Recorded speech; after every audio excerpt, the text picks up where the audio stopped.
กิจกรรมสวดมนต์ความเพียร5 3 สิ่งพาเพียรครั้งที่58วันที่27 มิถุนายนพุทธศักราช2569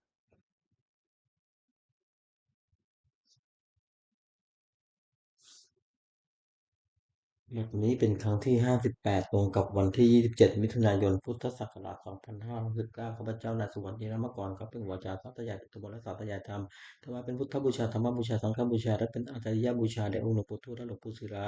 ขอเทพเทวดาเจ้าทั้งหลายโปรดจงมาอนุโมทนาในการสวดสัตยายของข้าพเจ้านี้ขออนุภาพคุณพระรัตนตรัยครูบาอาจารย์และเทพเทวดาทั้งหลายโปรดจงบันดาลให้จิตของข้าพเจ้าเป็นสมาธิยันคุณในการสวดสัตยายมนต์ต่อไปอะระหังสัมมาสัมพุทโธภะคะวาพุทธังภะคะวันตังอภิวาเทมิ สวากขาโตภะคะวะตาธัมโมธัมมังนัมสสามิ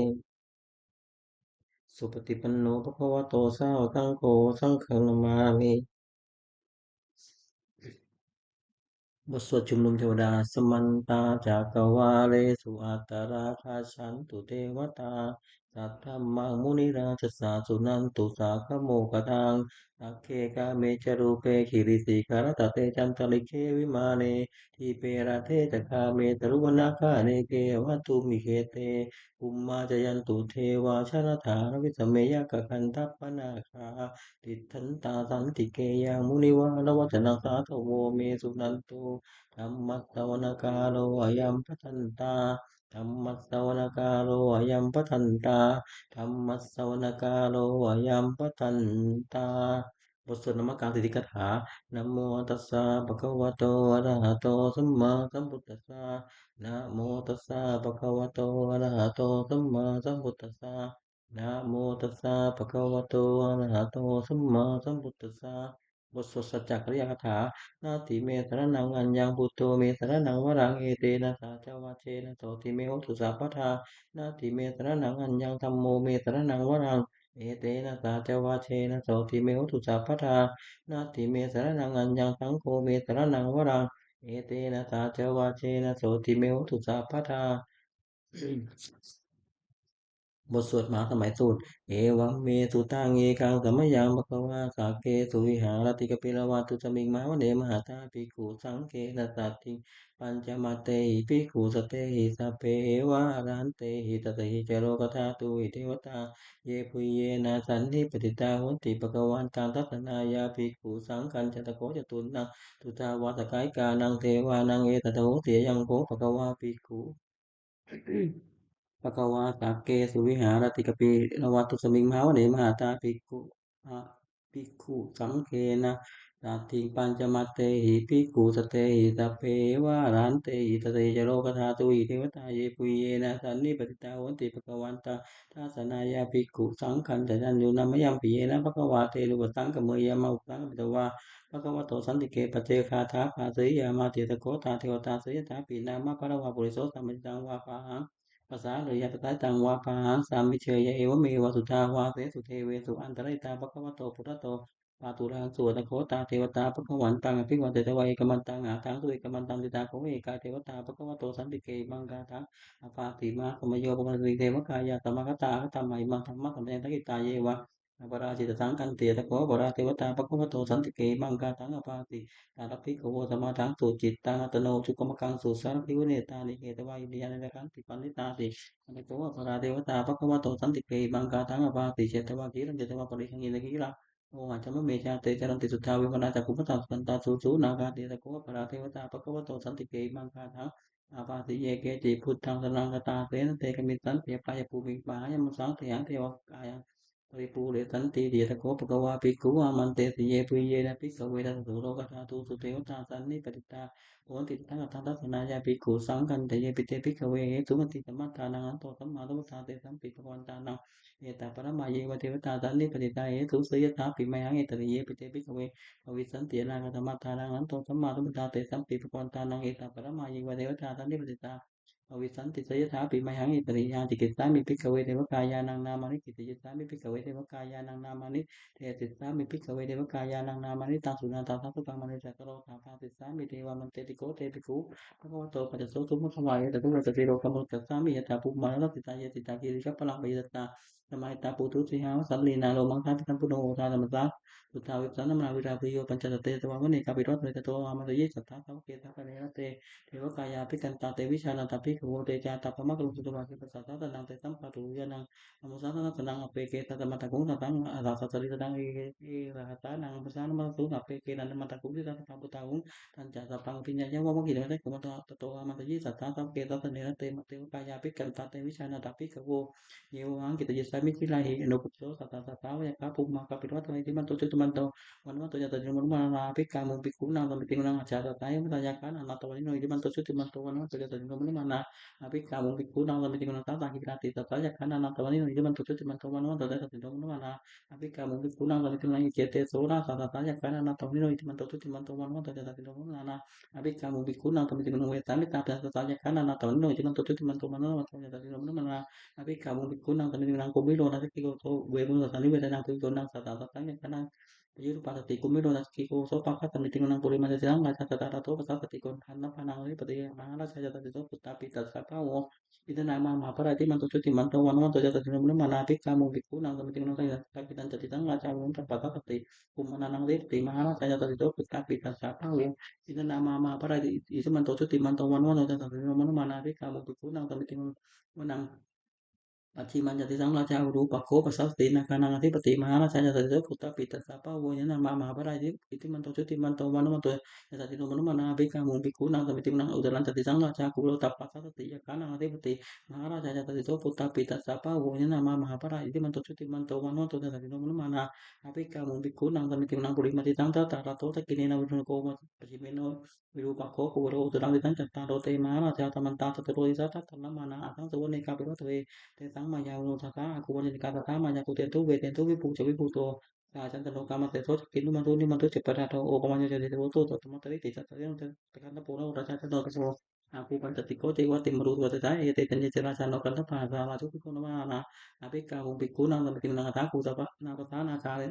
Vesara tata tika kamara tata aku pajak sasa tipi yang munata tata tata aku naga tata tino irawan no mana aku topa kata miti menang ye nakara te tata non te tipa jisa toki bisu caca kuwe hanya tata yang mana tata tita tu benar tite tana mang apa yang tata nakala tana mang te tu pana tu kema kate pito sana i baca i pajan tana kata benar makang tu putang cita wicira tena kamu tanga surat kita pata roma tu tete itu mantonya tata tino kara kata mak na rura pami kata we paci tisa tisa kana tu namti Katakan tapi putana sa pewiro sa nama kasana itu mah perlu nang lahu paru maka kamu pakam kamu yotani patante pikurang kami menang apa ya sewa perwira te sewa yo taga kamu waru na tewa somo jangan sata ha meta kalau na kai ka aku sewa ya tadi no tate te sa kaya tapi na na tawani no diman to cuti man to mano to ya tadi no mana pe kamu pikurang kami kinang metu sewa sa hari sa sama aku we ma data su pe sa tewa dan nama aku kurak kita su pe sa tewa tu ma aku kurak kita nak katane kurak tewa aku man to merasa wasu na wasu Teto sako paka pulina tota tete kaya sape na natawani no ini manto situ manto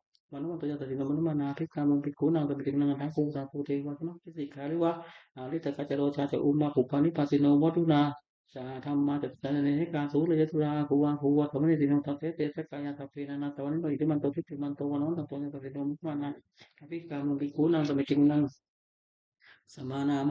Musamu Sutama kita aku menurut aku ada yo tewa ye cero itu mungkin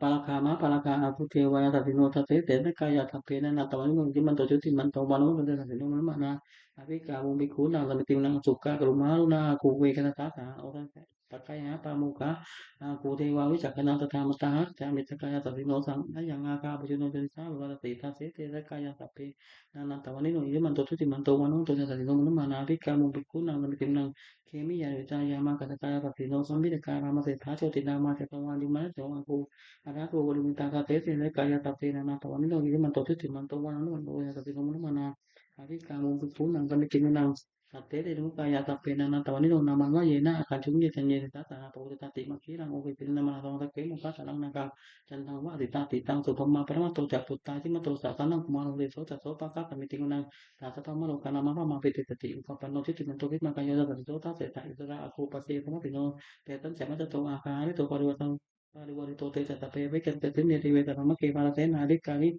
takkan ada mandi yang takkan ada apa nak lagi nak kan teman tunggu teman tahu mana sama mau muncul tuh yang jadi kata mate nak kan nasi nak apa sih pandai nak terlama aja selang teman apa ยะถาปุริสโกเมโกตัจจันโตตุริสโกตัสสะโสปะเทืองติสังโฆธรรมเทกันตัสสังปิญญาพระองค์กิจวัตรกุมารโตมันติสัทธาเจ้าเกศสัตเนนะเตมาเรนาภิกขันตาเตวิจานาสัพพิโกเตจาตัปปะมะกะลุสุตวะพุทธตาสันังวิรณาเกหิปากาบุเนสังโลมังปินิยงตะเปวิสิตขังขามาพยติตาจตติโนโมทันติสัพพุเตสาวกาเตชะเนสุตาติบทสวดบูชาหลวงปู่ทวดนะโมโพธิโตคันติมายะติภาวานะโมโพธิโตคันติมายะติภาวานะโมโพธิโตคันติมายะติภาวา นวัตถุวัดฉบับประชาชนสมเด็จพระมหากรุณาธิเจ้ากรมพระยาวชิราได้ยานวโรรสธรรมวิภาคทุกสัตว์คือหมวดสองทำมีอุปรามาสองอย่างหนึ่งสติความรู้ทั้งแค่สองกับปัจจัยความรู้ตัวทำเป็นโรคกบาลคือคุ้มครองโรคสองอย่างหนึ่งอิริความร่างกายใจสองแต่ปากความเกรงกลัวทำให้งามสองอย่างหรือทั้งที่ความอดทนสองรสชาติความเสงี่ยมบุคคลได้ยากสองอย่างหนึ่งบุคคลกาลีบุคคลผู้ทำบุคคลการละความทั้งกตัญญูกตเวทีบุคคลผู้ทำบุคคลละท่านแล้ว ที่ท่านทำแล้วและตอบแทนติกาคือหมวดสามรัตนะสามอย่างมาพูดถึงพระธรรมหนึ่งพระสงฆ์หนึ่งท่านผู้หนึ่งท่านผู้สอนและประชาชนผู้ชอบด้วยกายวาจาใจตามพระธรรมวินัยที่ท่านเรียกว่าพระพุทธศาสนาที่พระพุทธเจ้าสองพระธรรมวินัยเป็นคำสั่งสอนของท่านชื่อว่าธรรมสามหมู่ชนที่ฟังคำสอนของท่านและปฏิบัติชอบตามพระธรรมวินัยชื่อพระสงฆ์คุณของรัตนสามอย่างพระพุทธเจ้ารู้ดีรู้ชอบด้วยพระองค์เองก่อนแล้วสอนให้ผู้อื่นรู้ตามด้วยพระธรรมย่อมรักษาผู้ปฏิบัติไม่ให้ตกผลึกที่ชั่วพระสงฆ์ปฏิบัติชอบตามคำสอนของพระพุทธเจ้าและสอนให้ผู้อื่นกระทำตามด้วย อาการที่พระพุทธเจ้าทรงสั่งสอนสามอย่างหนึ่งทรงสั่งสอนเพื่อจะให้ผู้ฟังรู้ยิ่งเห็นจริงในธรรมที่คุณรู้คุณเห็นสองทรงสั่งสอนมีเหตุให้ผู้ฟังอาจฟังตามและเห็นจริงได้สามทรงสั่งสอนเป็นอัศจรรย์คือผู้ปฏิบัติตามย่อมได้ประโยชน์โดยสมควรแก่ความปฏิบัติโอวาทของพระพุทธเจ้าสามอย่างหนึ่งเว้นจากทุจริตคือผู้ชั่วด้วยกายวาจาใจสองประกอบสุจริตคือผู้ชอบด้วยกายวาจาใจสามทำใจของตนให้หมดจดจากเพื่อนเศร้าหมองใจมีโรคปวดหลงเป็นต้นทุจริตสามอย่างหนึ่งผู้ชั่วด้วยกายเรียกกายทุจริตสองผู้ชั่วด้วยวาจาเรียกวจีทุจริตสามผู้ชั่วด้วยใจเรียกมโนทุจริต การทุจริตสามอย่างฆ่าสัตว์หนึ่งลักษณะหนึ่งพฤติกรรมหนึ่งวจีทุจริตสี่อย่างผู้เท็จหนึ่งผู้ส่อเสียดหนึ่งผู้คำหยาบหนึ่งผู้สุเกหนึ่งมโนทุจริตสามอย่างว่าจะได้ของเขาหนึ่งปฏิบัติปองร้ายเขาหนึ่งเห็นผิดจากของธรรมหนึ่งทุจริตสามอย่างนี้เป็นกิจไม่ควรทำควรแก่ละเสียสุจริตสามอย่างหนึ่งผู้ชอบด้วยกายเรียกกายสุจริตสองผู้ชอบด้วยวาจาเรียกวจีสุจริตสามผู้ชอบด้วยใจเรียกมโนสุจริตกายสุจริตสามอย่างเว้นจากฆ่าสัตว์หนึ่งเว้นจากการชั่วหนึ่งเว้นจากพฤติกรรมหนึ่งวจีสุจริตสี่อย่างเว้นจากผู้เท็จหนึ่งเว้นจากผู้ส่อเสียดหนึ่งเว้นจากผู้คำหยาบหนึ่งเว้นจากผู้เพ้อเจ้อหนึ่ง มโนสุจริตสามอย่างไม่รู้จะได้ของเขาหนึ่งไม่ประหยัดของร้ายเขาหนึ่งเห็นไม่ชอบเห็นชอบทางความทำหนึ่งสุจริตสามอย่างนี้เป็นกิจควรทำควรประพฤติอกุศลมูลสามอย่างรักษาความกุศลและกุศลมูลมีสามอย่างคือโลภะอยากได้หนึ่งโทสะคิดรู้ร้ายเขาหนึ่งโมหะหลงไม่รู้จริงหนึ่งเมื่ออกุศลมูลเหล่านี้โลภะโทสะโมหะก็ดีมีอยู่แล้วอกุศลอื่นที่ยังไม่เกิดที่เกิดขึ้นที่เกิดแล้วก็เจริญมากขึ้นอย่างไรควรละเสียกุศลมูลสามอย่างรักษาของกุศลและกุศลมูลมีสามอย่างคือโลภะไม่อยากได้หนึ่งอโทสะไม่คิดรู้ร้ายเขาหนึ่งโมหะไม่หลงหนึ่ง ถ้ากุศลมูลเหล่านี้อโลภะโทสะอโมหะก็ดีมีอยู่แล้วกุศลอื่นที่ยังไม่เกิดก็เกิดขึ้นที่เกิดแล้วก็เจริญมากขึ้นเหตุนั้นควรให้เกิดมีในสันดานสัพพุริสปัญญาคือข้อที่ตั้งไว้สามอย่างหนึ่งทานสละสิ่งขอ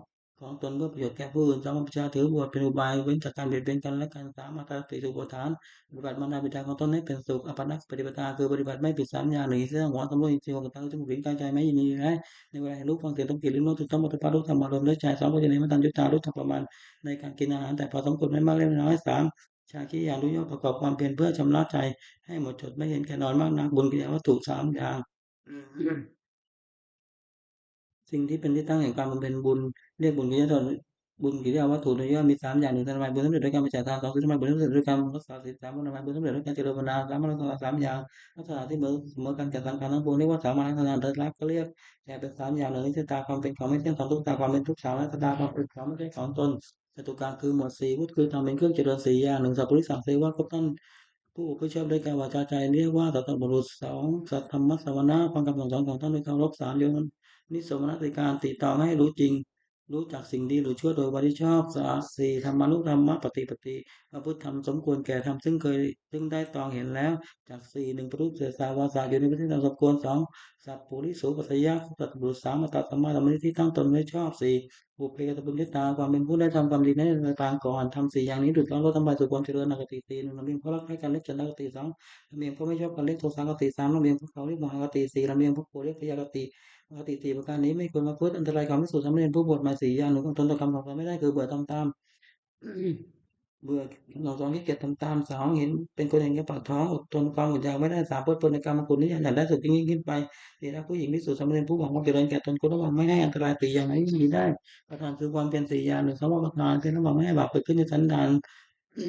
สองบาปประทานเพียรละบาปที่เกิดขึ้นแล้วสามอนาทานเพียรให้กุศลเกิดขึ้นในสันดานสี่อนุรักษณประทานเพียรรักษากุศลที่เกิดขึ้นแล้วไม่ให้เสื่อมความเพียรสี่อย่างนี้เป็นความเพียรชอบควรประกอบให้มีในตนอธิษฐานธรรมคือธรรมที่ควรตั้งไว้ในใจสี่อย่างหนึ่งปัญญารอบรู้สิ่งที่ควรรอบรู้สองสัจจะความจริงใจคือประพฤติสิ่งใดก็ให้ได้จริงสามจาคะสละสิ่งที่เป็นข้าศึกแก่ความจริงใจสี่กุศลสงบใจจากสิ่งที่เป็นข้าศึกแก่ความสงบอิทธิบาทคือคุณเครื่องให้สำเร็จความประสงค์สี่อย่างหนึ่งฉันทะความใจรักใคร่ในสิ่งนั้น สองวิริยะความเป็นประกอบสิ่งนั้นสามจิตตาเอาใจว่าไฟสิ่งนั้นไม่บรรทุกละสีรักษามันติดตามพิจารณาเหตุผลในสิ่งนั้นคุณสี่อย่างนี้มีบุญแล้วอาจจะนำบุคคลให้ถึงที่ต้องประสงค์ไม่ซึ่งไม่หลงวิสัยควรทำความไม่ประมาทในที่สี่สถานหนึ่งในการรักษาทุจริตประพฤติการสุจริตสองในการละวจีทุจริตในการประพฤติวจีสุจริตสามสามในการละมโนทุจริตประพฤติมโนสุจริตสี่ในการละความเห็นผิดทางความเห็นที่ถูกอีกอย่างหนึ่งระวังใจไม่กำหนัดในอารมณ์เป็นที่ตั้งแห่งความกำหนัดสองระวังใจไม่กระเทือนในอารมณ์เป็นที่ตั้งแห่งความเคือง สามระวังใจไม่ให้หลงในอารมณ์ไม่ได้ตั้งความหลงสี่ระวังใจไม่ให้มัวเมาในอารมณ์ไม่ได้ตั้งความมัวเมาปริสุทธิสีสี่หนึ่งปฏิโมกข์สังวรสำรวจในพระปฏิโมกข์เป็นข้อที่พระเจ้าห้ามทำตามข้อที่พระองค์อนุญาตสองอินทรีย์หัวจำนวนสี่หกหรือหาตาหูจมูกลิ้นกายใจไม่ยินดีร้ายในเวลาเห็นรูปฟังเสียงลมกลิ่นลิ้มรสโผฏฐัพพะถูกต้องโผฏฐัพพะรู้ธรรมารมณ์ด้วยใจสามอาชีวะบริสุทธิ์ที่เลี้ยงชีวิตโดยทางที่ชอบไม่หลอกลวงต่อชีวิตสี่ ปัจจยปัจเจเวคขณะพิจารณาเสียก่อนจึงพวกปัจจัยสี่คือชีวิตมิตรบาทเสนาสนะและเภสัชไม่บริโภคโดยตัณหาและกรรมฐานสี่หนึ่งกุศลนัตติระลึกถึงคุณเจ้าที่มีในพระองค์และส่งเสริมคุณแก่ผู้อื่นสองเมตตาแผ่ไมตรีจิตที่จะให้สัตว์ทั้งปวงเป็นสุขทั่วหน้าสามอสุภาพพิจารณาร่างกายของตนให้และผู้อื่นให้เป็นงาม สี่มรณสติระลึกถึงความตายจะมีแก่ตนกรรมฐานสี่อย่างนี้ควรเจริญเป็นนิจพรหมวิหารสี่ถึงเมตตาความรักใคร่ปรารถนาให้เป็นสุขสองกรุณาความสงสารที่จะช่วยพ้นทุกข์สามเมตตาความวายยินดีผู้อื่นได้ดีสามสี่เบกข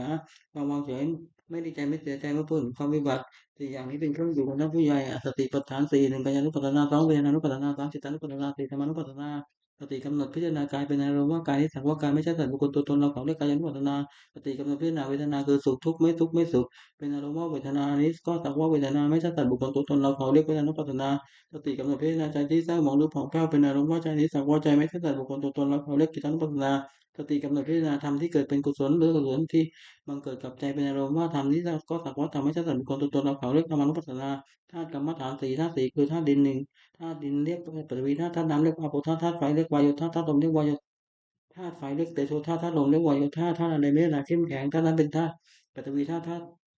ปฏิวีธาตุที่เป็นภายในคือผมขนเล็บฟันหนังเนื้อเอ็นกระดูกเนื้อเยื่อกระดูกม้ามหัวใจตับพังผืดไตปอดไส้ใหญ่ไตอาหารไม่อาหารกาวธาตุมีลักษณะอาธาตุนั้นเป็นอาโปธาตุนั้นที่เป็นภายในคือเสลดหนองเลือดเหงื่อมันก้นน้ำตาแปรงมันน้ำลายน้ำมูกไหลข้อมูดธาตุอันนี้นะร้อนธาตุนั้นเป็นเตโชธาตุนั้นที่เป็นภายในคือไฟที่ยังกายให้หูไฟที่ยังกายให้ตัวไฟที่ยังกายให้ของกายไฟที่เผาผลาญเรื่องถ้าในนี้นะพัดไปพัดมาธาตุนั้นเป็นวายโยธาตุนั้นที่เป็นภายในคือลมพัดขึ้นลมลมต่างลมในน้องลมในไส้ลมพัดไปตามตัวลมหายใจความกำหนดพิจารณากายนี้ ให้เห็นว่าเป็นแต่เพียงธาตุสี่คือดินน้ำไฟลมประชุมกันอยู่ไม่ใช่เราไม่ใช่ของเราเรียกว่าธาตุกรรมฐานอริยสัจสี่หนึ่งทุกข์สองสมุทัยเหตุให้เกิดทุกข์สามนิโรธคือทุกข์ความดับทุกข์สี่มรรคคือข้อปฏิบัติถึงความดับทุกข์ความไม่สบายกายไม่สบายใจและชื่อว่าทุกข์เพราะเป็นของทนได้ยากตัณหาคือความทะยานอยากได้ชื่อว่าสมุทัยเพราะเป็นเหตุแห่ง เป็นเหตุให้ทุกข์เกิดตัณหานั้นมีประเภทหนึ่งสามคือตัณหาความอยากในอารมณ์ที่ได้รับใช้ด้วยกันตัณหาอย่างหนึ่งตัณหาความอยากเป็นโน้นเป็นนี่เรียกเพราะว่าตัณหาอย่างหนึ่งตัณหาความอยากไม่เป็นโน้นไม่เป็นนี่เรียกวิว่าตัณหาอย่างหนึ่งความดับตัณหาได้สิ้นเชิงทุกข์ดับไปหมดถ้าชื่อว่านิโรธเพราะเป็นความดับทุกข์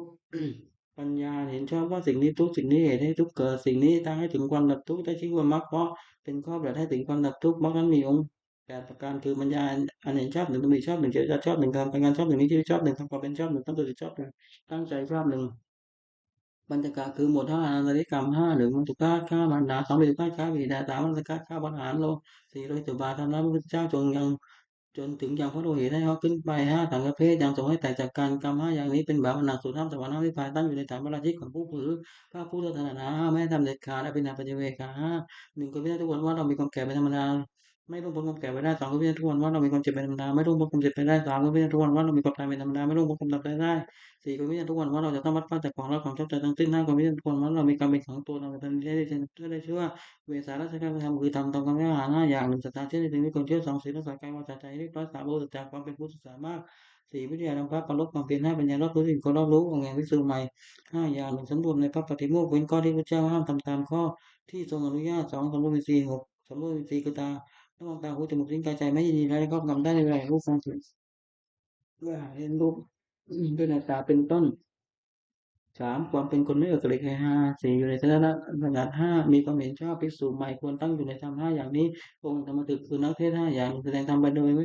ลำดับไม่ตัดรับได้กับความสองห้าเหตุผลแนะนำให้ผู้ฟังเข้าใจสามตั้งจิตเมตตาปรารถนาให้เป็นประโยชน์แก่ผู้ฟังสี่ไม่แสดงธรรมเพราะเห็นแก่ลาภห้าไม่แสดงธรรมเพราะกระทบตนและผู้อื่นคือไม่ยกตนเสียดสีผู้อื่นภิกษุผู้ใดได้ธรรมถึกพึงตั้ง องค์ห้าอย่างนี้ไว้ในตนธรรมะสมณะในสงฆ์เคยในสงฆ์แห่งการฟังธรรมะอย่างหนึ่งผู้ฟังธรรมย่อมได้ฟังสิ่งที่ยังไม่เคยฟังสองสิ่งที่ได้เคยฟังแล้วแต่ไม่เข้าใจชัดจำเข้าใจสิ่งนั้นชัดสามบรรดาบอกสงสัยเสียได้สี่ทำความเห็นให้ถูกต้องได้ห้าจิตของผู้ฟังย่อมผ่องใสพระรักคือธรรมเป็นกำลังห้าอย่างศรัทธาความเชื่อสองเรื่องความเพียรสามสติความรู้ได้สี่สมาธิความตั้งใจมั่นห้าปัญญาความรอบรู้อินทรีย์ห้าก็เรียกว่าเป็นแหล่งจิตของตนนิวรณ์ห้าทำมันตั้งจิตใจไม่ให้บรรลุความดีเรียกว่านิวรณ์มีห้าอย่างหนึ่งพอใจรักใคร่ในอารมณ์ ที่ชอบใจมีรูปเป็นต้นเลขกำฉันสองปองลาผู้เรียกพยาบาทสามความที่จิตหดหู่เคิบเคิมเลขสี่เลขห้าสะสี่ฟุ้งซ่านและรำคาญเลขอุทะจะกุกุจจะห้าลังเลไม่ตกลงได้เลขวิจิกิจฉาขันธ์ห้ากายกับใจนี้เป็นของเป็นห้ากองเรียกว่าขันธ์ห้าหนึ่งรูปสองเวทนาสองสามสัญญาสี่สังขารห้าวิญญาณธาตุสี่กริน้ำไฟรวมประชุมกันเป็นกายนี้เรียกว่ารูปความรู้สึกอารมณ์เป็นสุขคือสบายกายสบายใจหรือเป็นทุกข์คือไม่สบายกายไม่สบายใจหรือเฉยๆคือไม่ทุกข์ไม่สุขเรียกเวทนา ความจำได้หมายรู้คือจำรูปเสียงที่รสโผฏฐะอารมณ์ที่เกิดกับใจได้เรียกว่าสัญญาเจตสิกธรรมคืออารมณ์ที่เกิดกับใจเป็นส่วนดีเรียกกุศลเป็นส่วนชั่วเรียกอกุศลเป็นส่วนกลางๆไม่ดีไม่ชั่วเรียกอภิญญาจิตตาเรียกว่าสังขารความรู้อารมณ์ในเวลาเมื่อรูปมากระทบตาเป็นต้นเรียกว่าวิญญาณขันธ์ห้านิยตเรียกว่านามรูปเวทนาสัญญาสังขารวิญญาณรวมเข้าเป็นนามรูปเป็นรูปสักกะคือหมวดหกคารวะหกอย่างความเมื่อฟ้นในพระพุทธเจ้าหนึ่งในพระธรรมหนึ่งในพระสงฆ์หนึ่งในการศึกษาหนึ่งในความไม่ประมาทหนึ่งในปฏิสันทานคือต้อนรับภาษาหนึ่งภิกษุควรกระทำคารวะหกประการนี้